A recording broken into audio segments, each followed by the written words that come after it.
really have a full understanding of government systems and processes. And so with this panel, what we hope to do is bring together professionals who've been grappling with some of these questions to talk about their experience of engaging with different people. And again, I'm not going to use the word state. Let's use the word different people, because the state is made up of people. And how important is an understanding of this nuts and bolts for this relationship to be stronger? What do we even mean when we say citizen-state engagement? I think just the term governance itself is something we need to engage with to know what kind of relationship any of us will have with the state. Because is it a democratic state or not? Governance extends over many things, and somewhere we have to be able to anchor ourselves to certain principles. And therefore, I really would have preferred something like democratic governance, because those are the things that we have latched ourselves onto for 30 years, and we will into the future as well, because that's something on which we have a common agreement. Even within our constitutional principles, it is democratic governance that is a key which gives us a role at various levels. That's where we can get to the nuts and bolts of that. What is the nuts and bolts of democratic governance? Not just the vote, but a nut and bolt at policy, at implementation. Something Ambedkar, for instance, articulated right at the beginning. And it's something we are facing just now, that where do you deal with a majoritarian thing, whether you're dealing with it at a national level or in a Gram Sabha? What kind of democracy are you looking at? And unless you look at a social democracy where the most marginalized have an equal voice, not just because their numbers are smaller or not just because they are weaker economically or socially. And why is civil society working? It's working to work for the benefit of those who do not have access to power. So how do you use all these frameworks are extremely important. So how do you build up trust? I think that's sort of the main challenge over here. And I think it's, first of all, by communication. People just need to talk more and have civil conversations as opposed to sort of, screaming at each other. We need to design things properly. Quite often, a lot of partnerships and collaborations collapse because of poor design. Incentives have to be realigned. And that's something I learned at the Center for Civil Society about public choice, is that each state player or each player in this game has a different interest. Politicians need to get re-elected. Bureaucrats want a larger budget. The private sector wants to make money. The voters want everything for free. The consumers want it at the cheapest price. How do you bring all of that together? And that's the challenge over here that we have. And if you don't have something which takes all of that into account, you're going to have a collapse coming along the way. And finally, you can't ignore the grassroots. As Arun Myra said, we need local solutions to solve global systemic problems. And if people at the top believe that they have all the answers and we're ignoring the grassroots, we have a problem. I think over time, what I've come to see is that governance is about decision making. And, effectively, if one wanted to distill at least what it has grown to me over the years, it's about the quality of decision making. How is the decision happening? Who all are involved? In what manner does it play out? Is it really meeting a felt, end? In that story of, change which affects the community, which all of us in this room are a part of, the government is effectively the largest decision maker. How does one see the various civil society actors and their engagement with government? And I'd distribute it into, some of these players. One is the segment that looks at implementation, which is, last mile access, and club it with this fact about information gaps. So the way I think for a large part of these debates have been defined as rights-based and service delivery, and we may have bones to pick with either definitions. But I have seen, at least, I think in the last few years, a lot of these come together, and I would put them in one bucket of people trying to solve problems of access and information. Access to services or information about what is due to you, and making them come together so people actually get what they need. And that, I think, is one very large bucket where a lot of our grassroots civil society actors would be in. The next segment, I would put, and some could be a bit of an overlap, are community-based organizations. So where we would have our water user associations, farmer groups, where the groups are a part of the institution itself. A third group, which I think links up with this community-owned group, would be folks which we don't, I think, normally define as civil society, but I would think the Gram Sabha, ward sabhas, citizen participation forums where decisions are getting made and getting influenced and have a lot of power, or can have a lot of power, but may not have it today. That would be, another segment. A fourth would be, of course, individuals. And I think the citizen as an individual, we look at the organized form, of course, as the CSO, but the individual, and that individual could be play a role of us as individual citizens, but also as, cases where fellowships happen.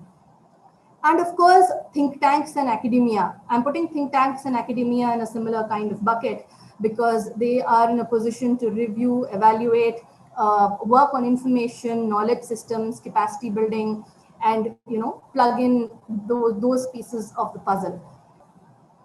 In terms of stakeholders who are maybe not defined as civil society, but who are very important in this governance conversation, I would also include the private sector, which is coming in with certain specific solutions, which start now getting piloted in municipalities or districts, and a lot of technology players. There is no question that we need an equivalent to the Gram Sabha in urban areas, and it's been being tried for some time, and we are moving in that direction, whether it's Mohalla Sabhas or whether it's breaking down the ward in certain ways, or whether it's trying to have sabhas around particular issues. Actually, we have systems like this, at least in Mumbai, and I'm not an expert on local management, but we have something called the ALM, the Advanced Locality Management Groups. And they've been pretty effective in getting civil society, activists, prominent citizens to get together in their own locality and talk to the government, to the local authorities about what needs to be done in terms of waste management, encroachment, tree cutting, etc., etc. And actually, it struck me when a friend of mine in Singapore told me how she's very involved in her local government over there and this fabulous system that Singapore has. And I said, wow, it sounds great. And I suddenly realized it's like the ALM system in Mumbai. And basically, it's about, how can you get information that's happening at the ground level, which can impact the decision making at the top? Because if you don't have data, you cannot sort of, take proper decisions. And then that's where I guess Poornima sort of forte also is like, how do you improve the level of quality of data? The two ways of either you sort of have the current system, but you have more participation from below. But bear in mind, there's also got to be an issue of accountability. I love to see so many people criticizing, but they don't want to take accountability for their actions.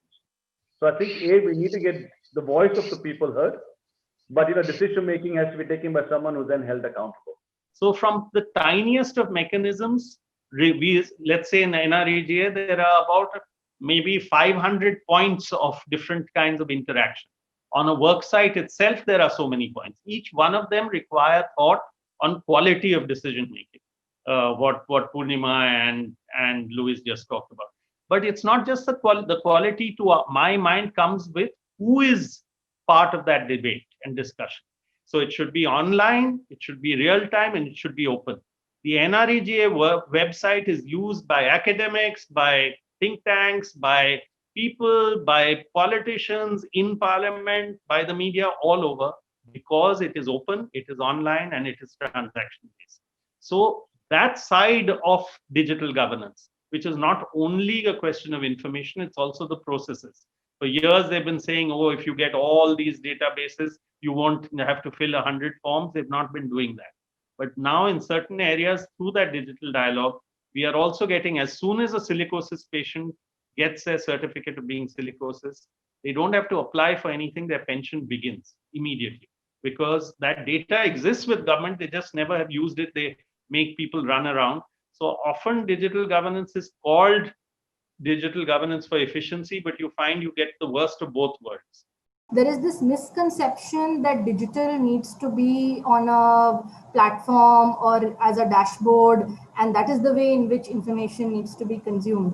I'll give you one example. So we've been working with a number of district authorities on how the village development planning process can happen in a participatory way, where we've done a mix of both PRA as well as household surveys to capture what is the felt need from the ground and build that into the village development plan.